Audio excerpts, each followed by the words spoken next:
How is it going, everybody? Welcome back to the channel. For those of you that are new here, my name is Ethan Bridge and I'm host of the Social Media Marketing School podcast and the guy behind the Instagram page at The Marketing Ethan. Now today I want to talk through some very simple but very effective tips on how to increase your reach on Instagram. Now some you may have heard of, but you may not do, but you may do them as well. But some I hope that you haven't actually heard of before that you can begin implementing into your Instagram strategy so that you can increase your post reach, get higher engagement, and consequently grow your audience at a faster rate than you currently are. So without any further ado, let's just dive straight into the first tip. Now, tip number one, very simple. You've probably seen a lot of people do it, but share your post to your stories. But don't just share it and go click here. Try and do something with it. Make it a little bit more exciting, appealing, make people actually want to click on it, because I see people just simply clicking the share button, share to stories, post, done. Doesn't entice me at all. Likelihood is that I'm just going to skip straight past it. So I like to spice it up a little. What I will do is I will actually screenshot my current Instagram feed. I would load that picture into my stories, hit the highlighter pen tool, set the color to black, and then hold down on the screen. This will almost leave a darker film across that image. And then I'll click save. Then I'll head out, I'll go back onto my feed, go onto my new post. I will then click to share that to my stories. I will then go into the camera roll tab sticker so you can select a photo from your camera roll and then load in that screenshot that I had just taken off of my feed with that black film over it that you can still see your feed through. I'll make it larger and extend it across the page so it fills up most of the story tab. Now, I will then take my new post, the one that people can click on, and then I will perfectly size that over where it should actually be on my Instagram feed on that picture that we have just edited before. So now it looks like you have posted your Instagram feed onto your stories, but then you have a clickable image of your new post that is laid perfectly over the screenshot that you've also loaded in.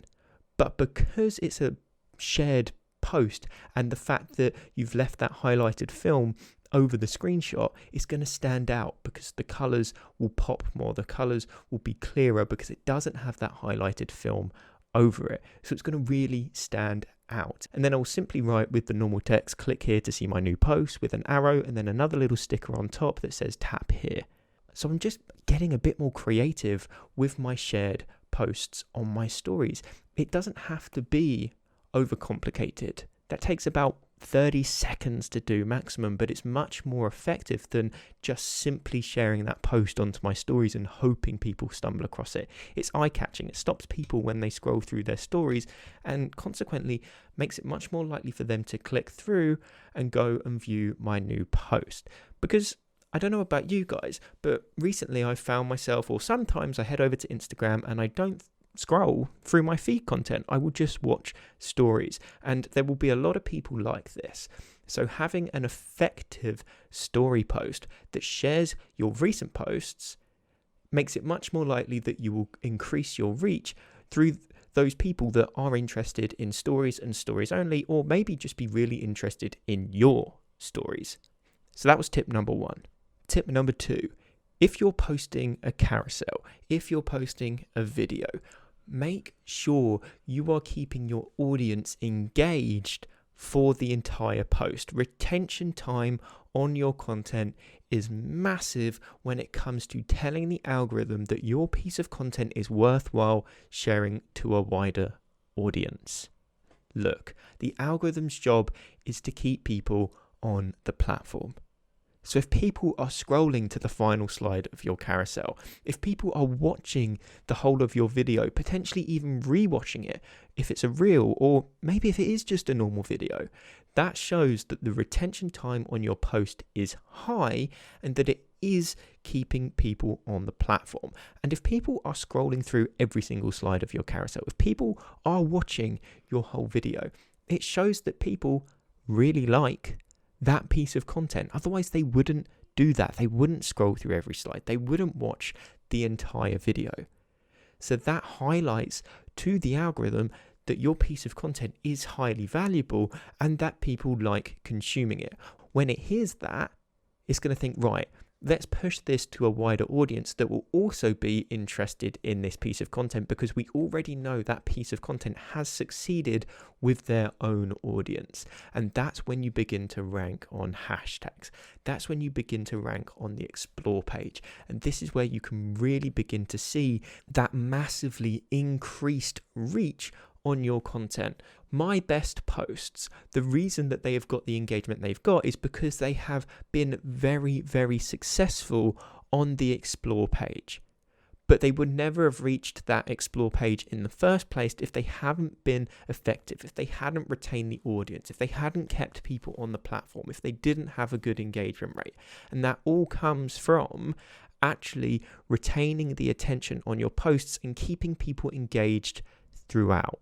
So with your content, to reach the explore page, to rank on hashtags, make sure that you are keeping people engaged from start to finish, because that's going to indicate to the algorithm that your piece of content is worthwhile consuming, and it will push you to that wider audience, which consequently means that you are increasing your reach. Tip number 3, simplicity of language. There is going to be a language barrier with your audience on Instagram. Not everyone who follows you is going to have, in my scenario, English as their first language. Or English may be their first language, but my piece of content is too complicated for them to consume because they're a beginner in the field of content that I am teaching, in the niche that I'm teaching. For example, social media marketing can be quite complicated. If I'm using terminology that only an expert would understand, very complicated language, the beginners that may be following me may not understand that piece of content. It won't apply to them, and therefore they won't consume that piece of content. So if I keep my language super simple, that means more people will be able to understand it because it breaches those language barriers. People will understand simple English if they have some understanding of the language. But also, if you are a beginner to the niche that I am teaching, you will also understand it because I'm not using any technical terminology that you may not understand. So therefore, my piece of content applies to a wider audience, but still teaches the same lesson. If I had used more technical terminology, then I wouldn't have been able to breach that language barrier, and it wouldn't have been applicable to the beginners because they wouldn't have been able to understand it. People think that when it comes to creating content, the more technical you create it, the more experienced you may seem as a creator. When in my opinion, the true talent, the true ability, the true expertise comes from being able to make any piece of content, any topic seem simple, no matter the difficulty that it may hold. So make your content as simple as you possibly can. Make it understandable by a child that doesn't have English as their first language. That's what I like to think when I'm creating my content. How simple can I make it? Will everyone understand this? And therefore, because it applies to more people, it increases my reach. Tip number 4, hot topics. This is a really simple one because hot topics are worth sharing. When something's new, when something's trendy, people want to share that with their audience because they want more people to know about it. If you can get on trends with updates, if you can get on or anything new that may arise into your industry, if people hadn't seen it before, they're going to want to share it with their audience, and therefore those shares consequently increase your reach. But in general, you should be making shareable content. You should be making content that people do want to share with their audience. And that generally comes down to making your piece of content as valuable as it could possibly be. People will share content that they see a lot of value in because they want to share that content with their audience so that they can then learn. This is not a complicated point, and I'm not going to talk about it for any longer. Just make content that is worth sharing, that comes from current trends, or simply just making your piece of content as valuable as possible. Now, I know valuable is a very vague word. I made a podcast episode a couple of weeks ago about the true meaning of value. So go back and listen to that. The true meaning of value. What does value actually mean to your audience? If you are focusing on what value means to your audience and providing that in the content you produce, they are going to want to share it. And that increases your reach. Shares are one of the best ways to increase your reach because people are sharing it with their whole audience. Yes, there may be some overlap in the followers you may have, but it exposes you to people that haven't come across your content before. They may potentially come and follow you, which increases your engagement on a regular basis. Now, the final point I want to mention, and this is just a little hack that I use almost every single time I post. Now, when you post, obviously people engage with your content. People comment on your content. What I would do is reply to all of those comments, but you will notice on Instagram, you can also like comments. Do not get carried away and like comments as soon as they come through. What I do is I wait. I wait until I post my next piece of content. And then when it's posted, I'll go onto my previous piece of content and like every single comment that has been left on my previous post. Because when you like a comment, somebody gets a notification. It pops up on their phone. It's almost like them receiving a post notification of yours. The Marketing Ethan has liked your comment. That intrigues you. You come back onto the app. You go onto my piece of content. You then see that I have posted another post. You come and engage with that one. But that all comes from the fact that I've liked your previous comment on my previous post. Now, if you commented on my previous post, the likelihood of you commenting on my new post again is high, so it increases my engagement.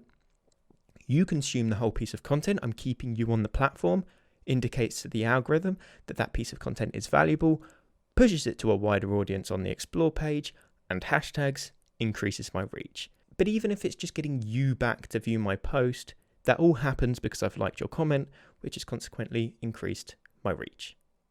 And that wraps up a few very, very simple tips to help increase your reach on Instagram.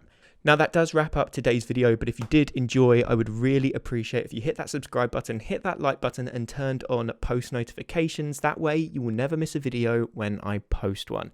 But if you did enjoy today's video, I did just want to mention that this is a part of my podcast series, Social Media Marketing School, and the audio version of the podcast is the place to be because I release this content a lot sooner over there than I do here on YouTube. So I'll leave some links in the description below. Make sure you are heading down there and subscribing. But if you've got any questions with regards to anything that I've mentioned, please just reach out to me on Instagram at @themarketingethan. Send me a DM and I'll make sure I get back to you no matter what.